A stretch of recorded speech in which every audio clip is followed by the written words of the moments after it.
It's Friday, Feedback Friday, the feedbackiest day of the week. God, it's Feedback Friday. All right, Feedback Friday. My messy desk of the week. Yes. Hanukkah's over, so I can start getting back to regular diet. Oh God, so many latkes. I don't do well with that much starch, oil, and salt, so I'm feeling it right now. I gotta seriously rethink this future years. This year I just tried to be like super Jew, and oh, I gotta learn to moderate, man. Face so swollen. Okay, so feedback. Everything else is so super like fun. I'm gonna table the Jonathan Majors stuff follow up till Monday, just because it's sort of out of tone, and there may be a verdict before then. I don't know, but there might be a verdict when this video drops. It's moving very fast, but I want to do sort of the fun stuff, and that's very serious and needs more time than I can give it here. So we're going to talk about budget femme fatales and year of the game. So if you like this content, help support this channel, become a monthly patron, patreon.com/Leanna K, or buy a one-time Leanna Care session for somebody who can't afford it, coffee.com/Leanna K, or the GoFundMe for the men's groups, which is going to be retooled. GoFundMe does not have anywhere near the communication tools that Patreon, Coffee, even Kickstarter do. I don't like it for these purposes because I like to be in communication with people. So we are figuring out another solution. We're either going to bundle that into Patreon or figure something else out, because it is just too hard to provide the ongoing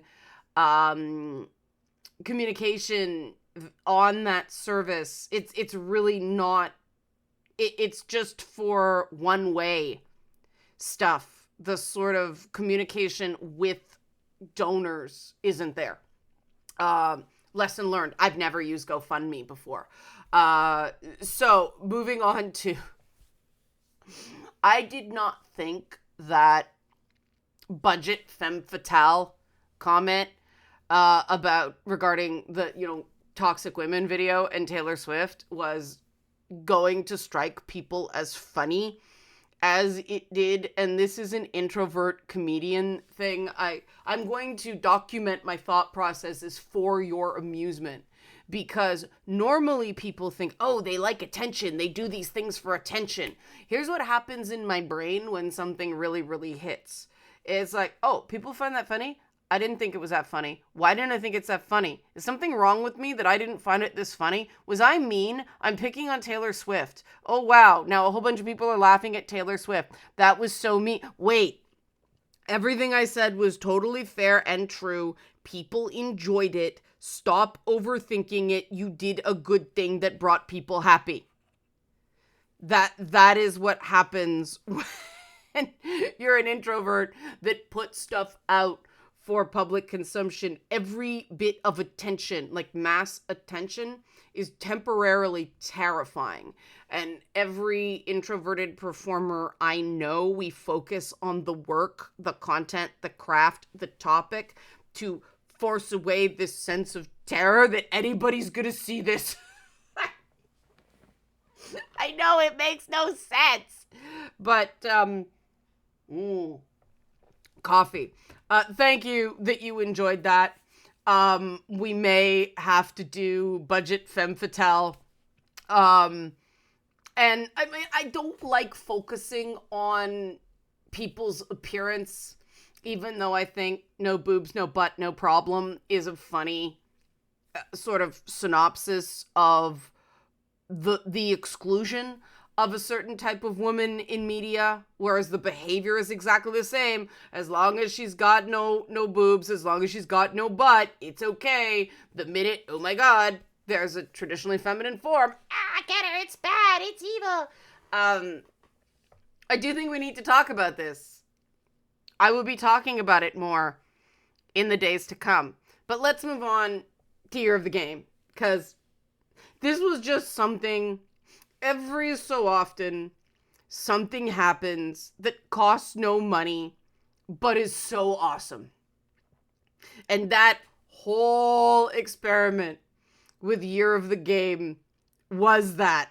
Even the hater comments that said we didn't talk enough about the games. It's like, all right, fine. It's not an award show without haters. So those people even brought something. For people who don't know, for years on TV, I produced a show called Fromage, which was we didn't create the show for Much Music. We heavily adapted the show. And it started as just fill-in content over the holidays where it was a whole bunch of really cheap, usually French-Canadian music videos that they just dumped out. And it was hosted by a character named Charles de Camembert. Well, the guy who did that character moved to LA because he made a fuck ton of money writing an Atlanta Mile song. And we took it over. And hosted by Ed the Sock, but I did the bulk of the production on it. And I love parodying the whole award show process, the whole idea of awards.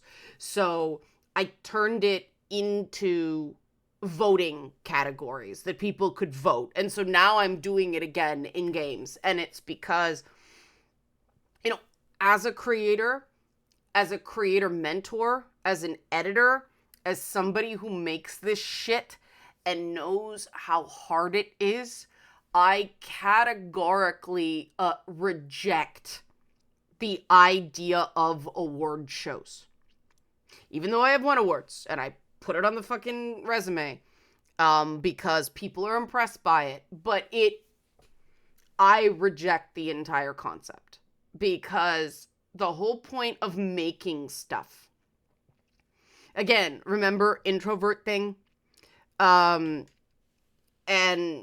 the whole point of making stuff as an entertainer, and I think there is a big difference between being an entertainer and an artist. You can be both, but commercial arts, big budget movies, pop music, comics, that kind of video games, the purpose of that stuff is primarily to entertain. And then if you can do anything else with the time and budget, you do it.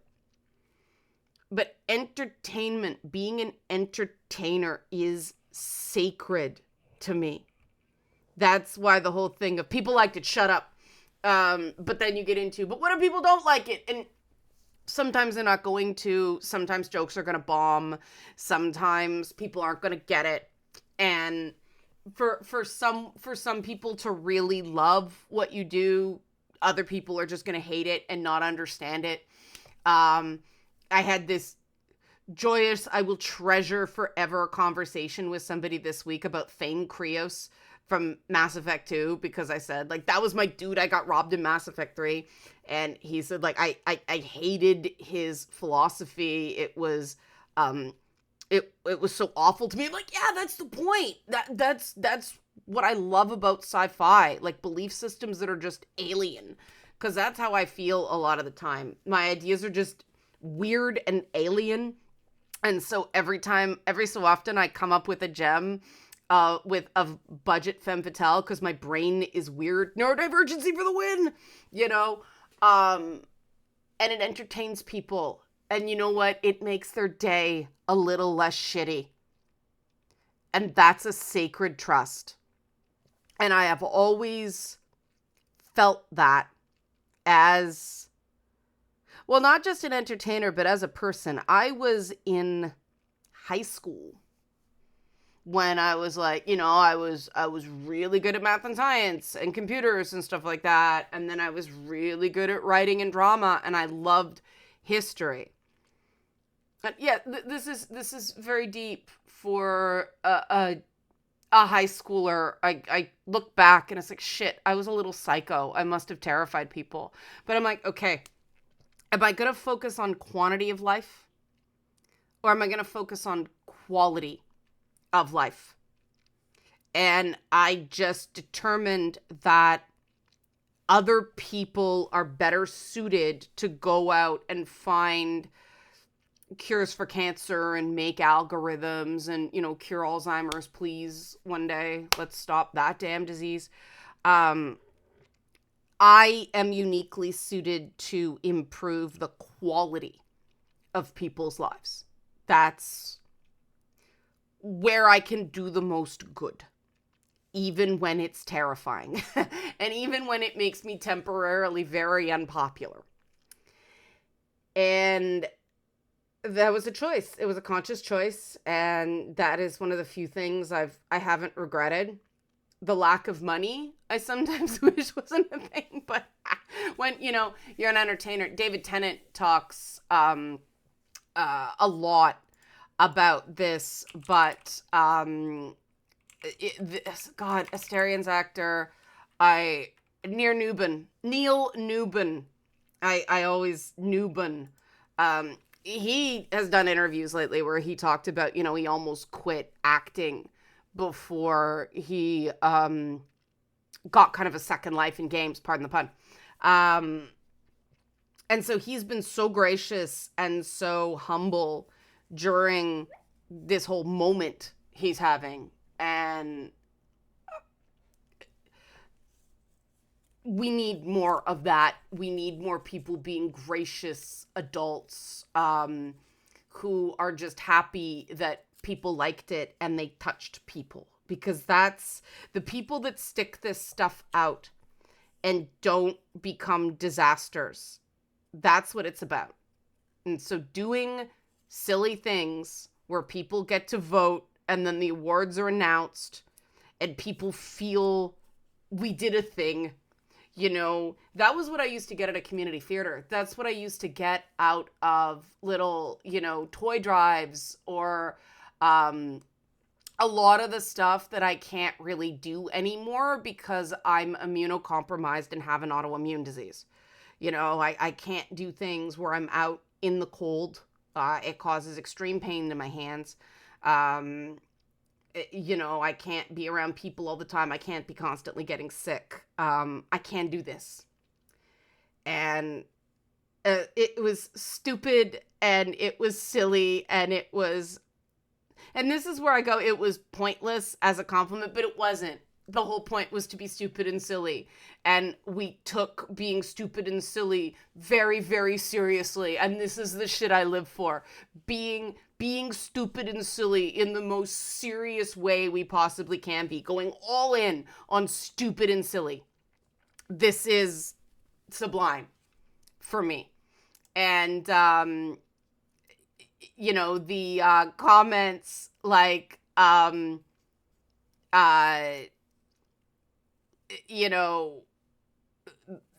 sort of fake fighting in the comments, fighting over, who was robbed of the Smut of the Year award and stuff. It was all like this big performance.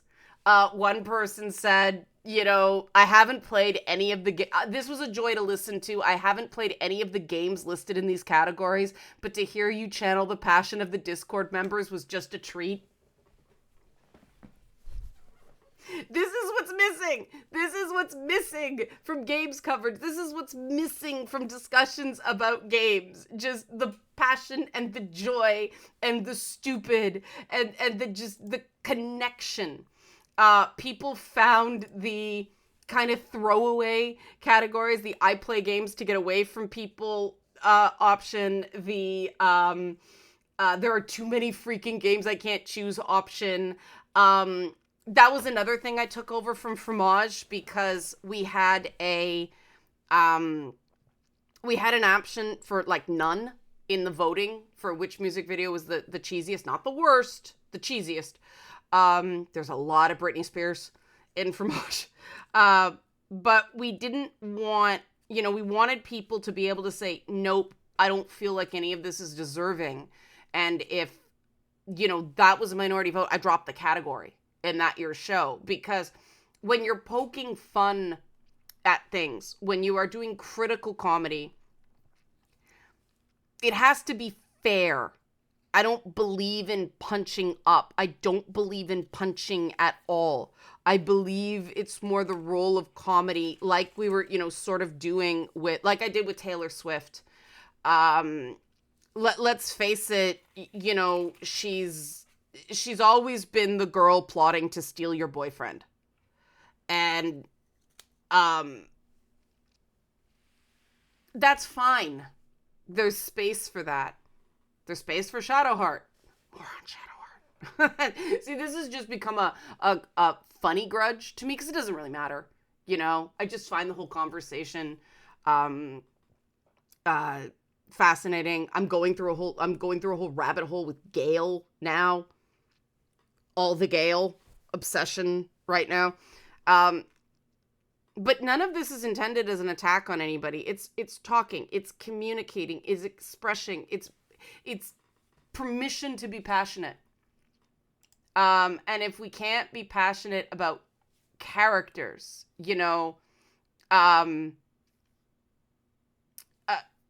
where are we going? And we got comments like, this is a better awards show than the Game Awards, and I feel that it's because it's gaming community-centric as opposed to sponsored by. This was a fun awards show. You did a better job in 30 minutes than another did in like 3.5 hours. Seriously, I hope it continues next year. And then the whole Hogwarts Legacy thing. We'll definitely do it bigger next year. I'm not sure how. The Discord is already planning next year's Year of the Game Awards. This is a point where I just want to yell, and it will be totally misconstrued by people, but I just want to yell, I love autism, because it's just sink teeth, deep dive research. It's beautiful. It's just fucking beautiful that something so simple can generate so much happy. And, maybe we can get something going that's like the Razzies or is actually rewarding characters, because I do think that when a franchise generates like fan smut, that is saying something magical about the property, and it does indicate that it touched people.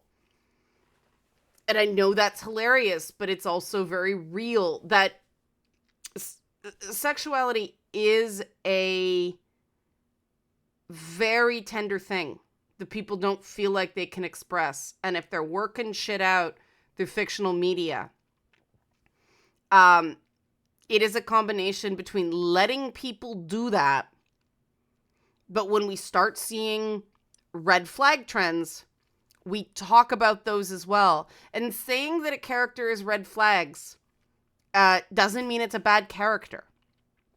Sometimes, Alan Wake is a shitty guy at the end of it. And that's okay. It very much works. I love it's very metaphorical regarding how trauma is depicted in that game. But the fact that it's sort of the story of that moment or that process of realizing, yeah, a lot of it was your fault. Now what? But yeah, we'll definitely do it bigger next year. Now that I know it's coming, I can plan. This was all, let's fuck around and find out experiment. And now I want to figure out other things we can do to sort of make real, and channeling the passion of community is a perfect way of putting it. And a lot of people asked me this week, and this is just where I'll close, about how am I feeling about E3 going away. And I welcome it. I've welcomed it for quite some time. I used to go to E3 every single year, and people thought it was this big mecca. And it was a miserable experience every fucking year. People did it because they had to, not particularly because they wanted to. It was great to catch up with some people, but that was fun we made. The event in general was just an exercise in being stomped on if you were anything but the biggest of the big game sites. I mean, the big sites got an entire preview week at E3, which is how they were able to publish stuff so quickly. It was pre-written and they just released it on a schedule. It was a shining example of the incredibly, money-driven hierarchy imbalances in coverage in games. And YouTube and Twitch essentially broke that wheel. And yes, big YouTubers, big Twitch streamers also get special privileges.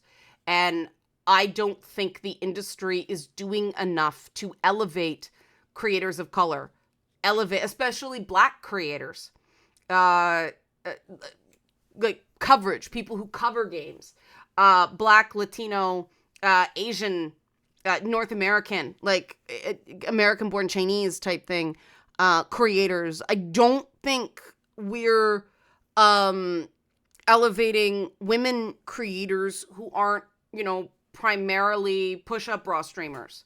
And there's nothing wrong with the jiggle streams. Let it happen. Again, if it makes people happy, awesome. But that should not be the primary prerequisite for anybody giving a shit about your opinions on games.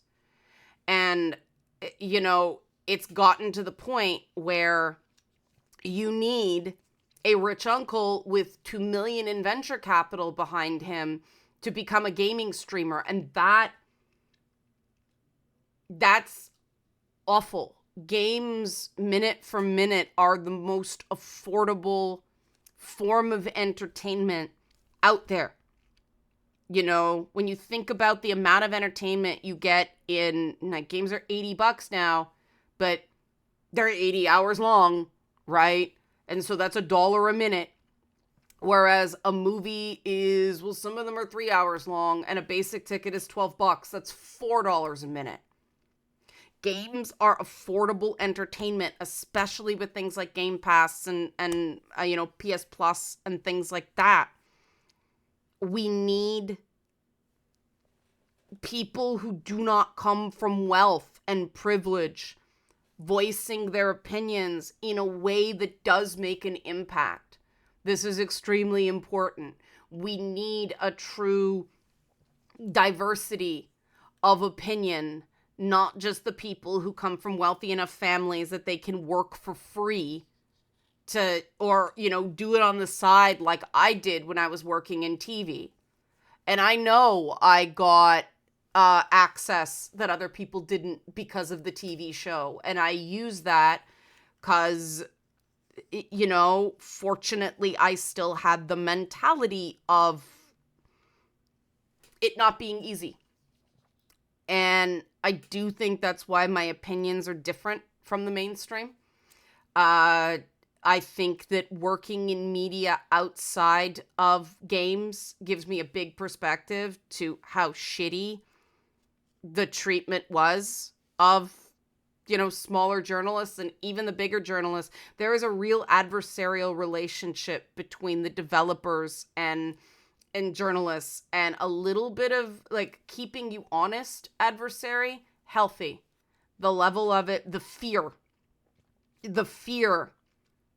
among devs is not helpful. The belief that they will not be treated fairly, that the journalist, the media is just out to destroy them. And I do think that part of the Hogwarts Legacy debacle did show that the personal opinions of even a creative director on a project that big aren't necessarily going to trickle down into the project. I mean, there's a lot of creative directors being canceled for dumb reasons. Um, and I do think we need to push back on the idea that only morally pure people get to make games. 'Cause some very shitty people can make some really good stuff. And I guarantee you, a shitty person worked on every single game that you enjoy. They could be very, very good at what they do and just a shitty person. And having the right politics doesn't make you a good person either. But I think we do need, if we have more of that sort of ground level, when you pay for a game, you have different expectations than if you get it free. And I think that it does change. The way games are reviewed is so artificial. I know, because I did it for years. And so the more we can do to sort of celebrate community and maybe build this, I don't know how. We're going to go back to the Discord and talk about it. But just, this was great. I really needed this. Everybody had fun. The fun was the point. This is awesome. So if you want to be a part of this stuff in the year to come, maybe plan more silly stuff, help support this channel, become a monthly patron, patreon.com/LeannaK, buy a Leanna Care session for someone who keys but can't afford it, coffee.com/LeannaK, and the GoFundMe, which, you know, I'm killing the GoFundMe because it's gonna be, you know, it's gonna be phased out. I just haven't had the time to research an alternative. But, you know, thanks for watching and have a great weekend.